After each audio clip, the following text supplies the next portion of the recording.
நம்ம தமிழ்நாட்டு காங்கிரஸை பையில போட்டுக்கிட்டாங்க. யாரு? ஸ்டாலின் சார். ஆனா உண்மையான காங்கிரஸ் யாரு பக்கம் நிக்குது?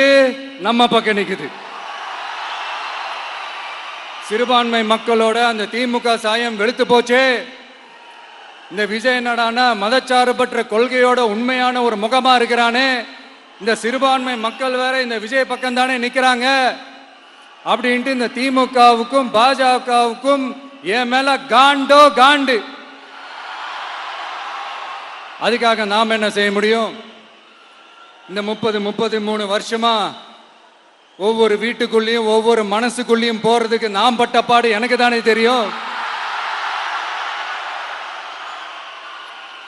அதனாலதான் நான் முன்னாடியே சொன்ன மாதிரி கட்சி ஆரம்பிச்சுட்டு ஒவ்வொரு வீட்டுக்குள்ளேயும் நான் போல, ஒவ்வொரு வீட்டுக்குள்ளேயும் போனதுக்கு அப்புறம் தான் கட்சியாவே ஆரம்பிச்சிருக்கிறேன்.